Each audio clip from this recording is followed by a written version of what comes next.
নমস্কাৰ বন্ধু বান্ধৱীসকল আন এটি নতুন ভিডিঅলৈ আপোনালোকক স্বাগতম জনাইছো বন্ধু বান্ধৱীসকল আজিৰ এই ভিডিঅ'টোত আমি কথা পাতিম ADRE 2.0 জি এক্সাম হ'বলৈ গৈ আছে গ্ৰেড 3 আৰু গ্ৰেড 4 পোষ্ট বিলাকৰ বাবে তাত পেপাৰ ওয়াইজ কাট অফ কেনেকুৱা হ'ব বা কিমান যোৱাৰ সম্ভাৱনা আছে সেই বিষয়ে আলোচনা কৰিম কিন্তু তাৰ আগতে মই আপোনালোকক এটা ৰিকুৱেষ্ট কৰি ল'ব বিচাৰিছো যদি আপোনালোকে চেনেলটোত নতুন আহিছে আৰু চেনেলটো সাবস্ক্ৰাইব কৰা নাই তেন্তে প্লিজ চেনেলটো সাবস্ক্ৰাইব কৰি দিব আৰু যদি ভিডিঅ'টো অকনো ভাল লাগি থাকে প্লিজ এটা লাইক কৰি দিব ঠিক আছে এতিয়া আগবাঢ়িছো আমাৰ মূল বিষয়টোলৈ মূল বিষয়টো এটোৱে যে ADRE 2.0 অৰ্থাৎ আসাম ডাইৰেক্ট ৰিক্ৰুটমেন্ট 2023-24 2023-24 লৈকে যাব আৰু 23 তো নহয় 24 লৈকে যাব সো তাত আমাৰ গ্ৰেড 3 আৰু গ্ৰেড 4 ৰ কাট অফ কিমান যাব হেতু আপোনালোকে কেনেকৈ আইডিয়া লগাব হেতু আইডিয়া লগাবলৈ হলে আপোনালোকে প্ৰিভিয়াস ইয়াৰ কাট অফ কিমান গৈছিলে হেতু জনা দৰকাৰ so previous year cut off paper wise code কিমান কাট অফ গৈছিলে ক্যাটেগৰি ওয়াইজ মই আপোনালোকক প্ৰথমতে হেখিনি কৈ দিছো তাৰ পিছত এইবাৰ কিমান যোৱাৰ সম্ভাৱনা আছে হেখিনি জনাম সো মন দি শুনিব আগতে যোৱা বছৰ কাট অফ কিমান গৈছিলে হেতু অলপ মন দি শুনিব মই গ্ৰেড 4 ৰ পৰা স্টাৰ্ট কৰিছো সো গ্ৰেড 4 ৰ দুটা লেভেল আছিল এটা HSLC লেভেল অৰ্থাৎ ক্লাস 10 লেভেল আৰু এটা আছিল ৰিড আপ টু ক্লাস 8 অৰ্থাৎ ক্লাস 8 লৈকে পঢ়া বিলাকৰ বাবে ওকে যেটো আছিল জেনাৰেলৰ বাবে ক্লাস 10 লৈকে পঢ়া যেটো পেপাৰ 1 হৈছে HSLC লেভেল মানে ক্লাস 10 লেভেল আৰু পেপাৰ 2 হৈছে read up to class 8 okay এতিয়া মই পেপাৰ 1 আৰু পেপাৰ 2 বুলি কম পেপাৰ 1 হল 10 লেভেল 2 আৰু পেপাৰ 2 হল 8 লেভেল 2 ঠিক আছে সো জেনাৰেলৰ বাবে পেপাৰ 1 ত গৈছিলে 79 মাৰ্কস 79 নম্বৰ কাট অফ গৈছিলে আৰু পেপাৰ 2 ত গৈছিলে 74 ঠিক আছে আৰু জেনাৰেলৰ যি ওমেন আছে মানে মেন মানে জেনাৰেল মেন আৰু general women general to general বুলি ধৰিলে জেনাৰেল যেটো আছে হেতু মেন বুলি ধৰিব পাৰে আৰু জেনাৰেল W বুলি লিখা আছে যেটো হেতু জেনাৰেল ওমেন মানে মহিলাসকলৰ কাৰণে জেনাৰেল ওমেনৰ কাৰণে গৈছিলে 68 পেপাৰ 1 ত আৰু পেপাৰ 2 ত গৈছিলে 61 ঠিক আছে আৰু এসিৰ কাৰণে পেপাৰ 1 ত আছিল 73 আৰু পেপাৰ 2 ত গৈছিলে 63 SC womenৰ কাৰণে পেপাৰ 1 ত 64 আৰু পেপাৰ 2 ত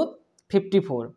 আৰু ST প্লেনৰ বাবে পেপাৰ 1 71 পেপাৰ 2 60 ST প্লেন womenৰ কাৰণে পেপাৰ 1 ত 62 আৰু পেপাৰ 2 ত 52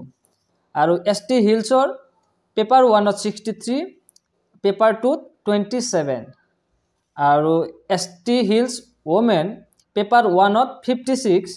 আৰু পেপাৰ 2 ত গুটেখিনি যিখিনি এক্সাম দিছিল গুটেখিনিকে মানে কোৱালিফাই কৰাইছে অল বুলি দিছে ঠিক আছে আৰু OBC MOBC ৰ কাৰণে পেপাৰ 1 ত আছিল 72 আৰু পেপাৰ 2 ত আছিল 62 OBC MOBC ওমেনৰ কাৰণে পেপাৰ 1 63 পেপাৰ 2 53 EWS ৰ কাৰণে পেপাৰ 1 73 আৰু পেপাৰ 2 57 EWS ওমেনৰ কাৰণে পেপাৰ 1 61 পেপাৰ 2 33 only আৰু ফিজিক্যালি হ্যান্ডিক্যাপৰ কাৰণে পেপাৰ 1 ত আছিল 53 আৰু পেপাৰ 2 ত আছিল 39 আৰু এক্স সাৰ্ভিসম্যান সকলৰ কাৰণে পেপাৰ 1 ত আছিল 56 আৰু পেপাৰ 2 ত অল মানে গুটেখিনি পাইছে আৰু মানে বেছি নাছিল থাকে ক্যান্ডিডেট সো এইখিনি হল আপোনালোকৰ গ্ৰেড 4 ৰ প্ৰিভিয়াস ইয়াৰ কাট অফ ঠিক আছে এবাৰ মই গ্ৰেড 3 ৰ যিকিটা পেপাৰ আছিল গ্ৰেড 3 ৰ তিনিটা পেপাৰ আছিল তাৰ মাজতো ভাগ আছে ঠিক আছে মই ভাগখিনি কৈ দিম বাৰু সো এইখিনি গ্ৰেড 4 ৰ গল এবাৰ কৈছো মই গ্ৰেড 3 চাব তিনিটা পেপাৰ আছিল পেপাৰ 3 পেপাৰ 4 আৰু পেপাৰ 5 পেপাৰ 3 হৈছে হায়াৰ সেকেন্ডাৰী লেভেল 2 মানে HSSLC সো হায়াৰ সেকেন্ডাৰী লেভেলৰ দুটা কাট অফ দিয়া হৈছিল এটা নৰমাল HSSLC মানে হায়াৰ সেকেন্ডাৰী আৰু এটা হল হায়াৰ সেকেন্ডাৰী উইথ সায়েন্স মানে সায়েন্স সকলৰ কাৰণে এটা এক্সট্ৰা ক্যাটাগৰি বনাই কাট অফ টু দিয়া হৈছিল কিন্তু এক্সাম এটাই হৈছিল তাৰপিছত পেপাৰ 4 টু হল ব্যাচেলৰ ডিগ্ৰী মানে আকৌ চাৰিটা ভাগত ভগোৱা হৈছে ব্যাচেলৰ ডিগ্ৰী যেটো প্লেন ব্যাচেলৰ ডিগ্ৰী তাৰপিছত ব্যাচেলৰ ডিগ্ৰী উইথ কম্পিউটাৰ তাৰপিছত আছে bachelor degree in library science bachelor degree with shorthand মানে স্টেনো বুলি ক'ব পাৰে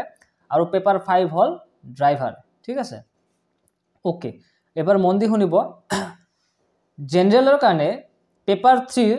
যেটো নৰমাল HS লেভেল আছিল হেতুত গৈছিলে 123 মাৰ্কস কাট অফ আৰু এইচএস লেভেল যেটো উইথ সায়েন্স হেতুত গৈছিলে 118.50 মানে 118 কাট অফ গৈছিলে আৰু ব্যাচেলর ডিগ্রি যেটো আছে প্লেন ব্যাচেলর ডিগ্রি তাতে গৈছিলে 147 মার্কস পেপার 4 ব্যাচেলর ডিগ্রি 147 গৈছিলে জেনাৰেলৰ আৰু bachelor degree with computer 126 and bachelor degree in library science 112 bachelor degree with shorthand 120.75 গৈছিলে এটো হল পেপার 4 ঠিক আছে আৰু পেপাৰ 5 ত গৈছিলে 103 মানে 103.50 ঠিক আছে আৰু জেনাৰেল ওমেনৰ কাৰণে পেপাৰ 3 ৰ হায়াৰ সেকেন্ডাৰি লেভেল টু 112.5 গৈছিলে আৰু হায়াৰ সেকেন্ডাৰি উইথ সায়েন্স 108 গৈছিলে মানে 108 গৈছিল কাট অফ আৰু যেটো পেপার 4 আছে পেপার 4 প্লেন ব্যাচেলর ডিগ্রিত গৈছিলে 134.75 bachelor degree with computer 113.75 bachelor degree with library science 110.25 আৰু ব্যাচেলৰ ডিগ্ৰি উইথ শৰ্টহ্যান্ড 112 আৰু পেপাৰ 5 ড্ৰাইভাৰত গৈছিলে 57 ঠিক আছে তাৰ পিছত আপোনালোকক জনাইছো এসসিৰ পেপাৰ 3 যেটো প্লেন হায়াৰ সেকেন্ডাৰি লেভেল আছিল হেতুত গৈছিলে 115.50 আৰু যেটো হায়াৰ সেকেন্ডাৰি উইথ সায়েন্স আছিল হেতুত গৈছিলে 105 ব্যাচেলৰ ডিগ্ৰি যেটো লেভেলৰ পেপাৰ 4 আছিল তাত প্লেন ব্যাচেলৰ ডিগ্ৰি থকা সকলৰ কাৰণে কাট অফ গৈছিলে 141.75 আৰু ব্যাচেলর ডিগ্রি উইথ কম্পিউটারত গৈছিলে 108.5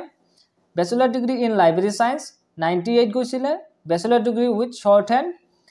108.5 গৈছিলে আৰু পেপাৰ 5 মানে ড্ৰাইভাৰ 93 গৈছিলে এটো হল এসসিৰ কাৰণে আৰু এসসি ওমেনৰ কাৰণে গৈছিলে প্লেন হায়াৰ সেকেন্ডাৰি লেভেল যেটো আছে হেতুত হল 105 মাৰ্কস আৰু সেই সেম পেপাৰ 3 ৰে হায়াৰ সেকেন্ডাৰি উইথ সায়েন্স সকলৰ কাৰণে আছিল 94.5 এটো ওমেনৰ কাৰণে কৈ আছো এসসি ওমেন তাৰ পিছত পেপাৰ 4 প্লেন ব্যাচেলৰ ডিগ্ৰি সকলৰ কাৰণে 124.25 ব্যাচেলৰ ডিগ্ৰি উইথ কম্পিউটাৰ গৈছিলে 99.75 আৰু ব্যাচেলৰ ডিগ্ৰি ইন লাইব্ৰেৰি সায়েন্স নাছিল সাগে কোনো কাট অফ দিয়া নাই আৰু ব্যাচেলৰ ডিগ্ৰি উইথ শৰ্টহ্যান্ড আছিল 106.75 মানে 106.75 আৰু ড্ৰাইভাৰত এসসি ওমেনৰ ক্যান্ডিডেট নাছিল সাগে ওকে তাৰ পিছত এসটি প্লেনৰ মই এবাৰ মাত্ৰ জেনাৰেল খিনি কৈ দিম মানে এসটি প্লেনৰ কৈ দিছো গোটেখিনি কৈ দিছো বাৰু আৰু বাকি থৈনো কি কৰিম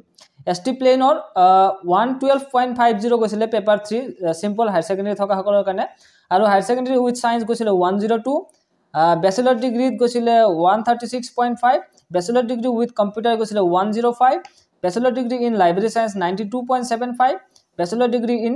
শর্টহ্যান্ড 108.5 আৰু ড্ৰাইভাৰত গৈছিলে 93 এসটি প্লেন ওমেনৰ কাৰণে গৈছিলে higher secondary level simple higher secondary level যেটো আছিল হেতু 102 আৰু higher secondary with science 94.5 bachelor degree 119 bachelor degree with computer 98 bachelor degree in library science candidate নাছিল সাগে ব্যাচেলর ডিগ্রি উইথ শর্টহ্যান্ড 101.5 আৰু ড্ৰাইভাৰৰ পোষ্টৰ বাবে আছিল 55.5 এবাৰ এসটি হিলছৰ কথা কৈছো এসটি হিলছৰ সিম্পল হায়াৰ সেকেন্ডাৰি লেভেলৰ 93 আছিল আৰু 90 হায়াৰ সেকেন্ডাৰি উইথ সায়েন্স থকা সকলৰ কাৰণে 81 আছিল ব্যাচেলৰ ডিগ্ৰি সিম্পল ব্যাচেলৰ ডিগ্ৰি থকা সকলৰ বাবে আছিল 129.5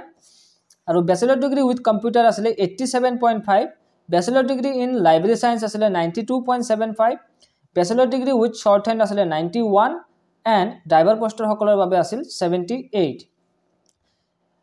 similarly ST Hills womenৰ কাৰণে আছিল simple higher secondary levelৰ কাৰণে 82.5 আৰু higher secondary with science সকলৰ বাবে আছিল 75 bachelor degree সকলৰ বাবে আছিল 112 আৰু bachelor degree with computer আছিল 78.75 library science ত নাই তাৰ পিছত bachelor degree with shorthand আছিল 85.75 driverত নাই OBC MOBC ৰ কাৰণে মন দি শুনিব OBC MOBC ৰ কাৰণে simple higher secondary level tot 117 গৈছিলে কাট অফ আৰু higher secondary level with science 111 গৈছিলে কাট অফ আৰু পেপাৰ 4ৰ bachelor degree plain bachelor degree থকা সকলৰ কাৰণে গৈছিলে 143.5 আৰু bachelor degree with computer science computer থকা সকলৰ কাৰণে 113.75 গৈছিলে bachelor degree in library science নাছিলে ওবিসি এমওবিসিৰ ক্ষেত্ৰত আৰু bachelor degree with shorthand আছিলে আপোনালোকৰ 110.25 আৰু ড্ৰাইভাৰ পোষ্টসকলৰ বাবে আছিল 96 এবাৰ ওবিসি এমওবিসি ওমেন তেওঁলোকৰ সিম্পল হাই সেকেন্ডাৰী থকা সকলৰ বাবে আছিল 106.5 আৰু হাই সেকেন্ডাৰী উইথ সায়েন্স থকা সকলৰ বাবে আছিল 100.5 আৰু ব্যাচেলৰ ডিগ্ৰী সকলৰ বাবে আছিল 127.75 ব্যাচেলৰ ডিগ্ৰী উইথ কম্পিউটাৰ আছিল 105 আৰু bachelor degree with in library science নাছিলে bachelor degree with shorthand 105 আৰু ড্ৰাইভাৰ পোষ্টত যি সকলে এপ্লাই কৰিছে তেওঁলোকৰ বাবে আছিল 51 এবাৰ ইডব্লিউএছ এৰ বিষয়ে নকও কাৰণ ইডব্লিউএছ এৰ বিষয়ে এবাৰ বিশেষ একো কোৱা হোৱা নাই সো ইডব্লিউএছ টো মই ইগনোৰ কৰিছো ফিজিক্যালি হ্যান্ডিক্যাপ যিবিলাক ক্যান্ডিডেট আছিল তেওঁলোকৰ সিম্পল হাই সেকেন্ডাৰী লেভেলৰ যেটো আছিল তাত কাট অফ গৈছিলে 96 আৰু হায়াৰ সেকেন্ডাৰী উইথ সায়েন্স 82.5 গৈছিলে কাট অফ আৰু ব্যাচেলৰ ডিগ্ৰী যেটো প্লেইন ব্যাচেলৰ ডিগ্ৰী তাত গৈছিলে 117.25 ব্যাচেলৰ ডিগ্ৰী উইথ কম্পিউটাৰ 77 লাইব্ৰেৰী সায়েন্সৰ ক্ষেত্ৰত নাছিল আৰু bachelor degree with short hand 89.25 আৰু ফিজিক্যালি হ্যান্ডিক্যাপৰ ক্ষেত্ৰত ড্ৰাইভাৰৰ পোষ্টটো এপ্লিকেবল নহয় সাগে আৰু এক্স সাৰ্ভিসমেনৰ ক্ষেত্ৰত পেপাৰ 3 মানে প্লেন হায়াৰ সেকেন্ডাৰী লেভেল যেটো আছিল তাত গৈছিলে এক্স সাৰ্ভিসমেনৰ 84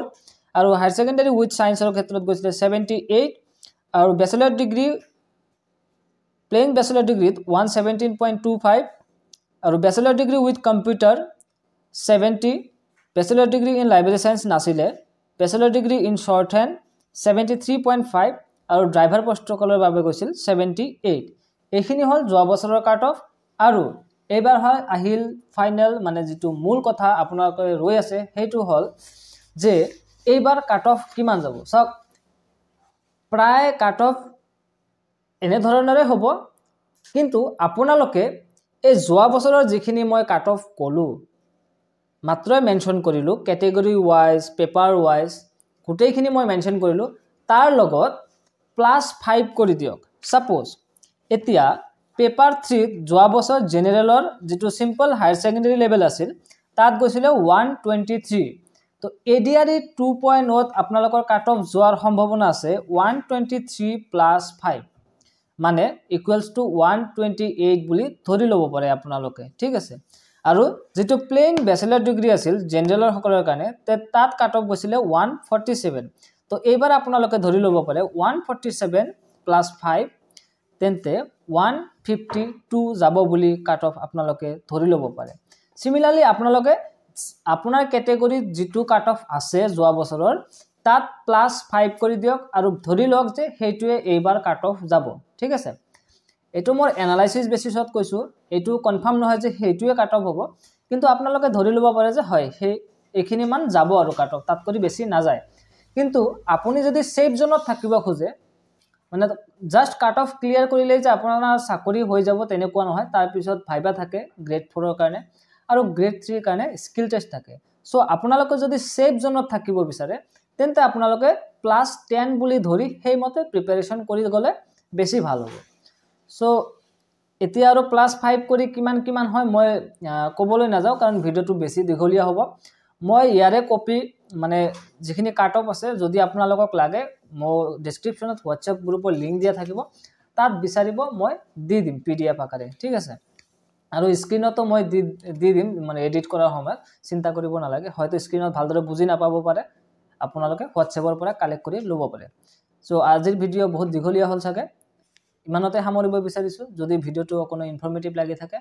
প্লিজ এটা লাইক কৰি দিব আৰু যদি চেনেলটো সাবস্ক্ৰাইব কৰা নাই প্লিজ সাবস্ক্ৰাইব কৰি দিব কাৰণ আমি এইটো চেনেলত job related information latest information আৰু অফিশিয়াল ইনফৰমেশন লগতে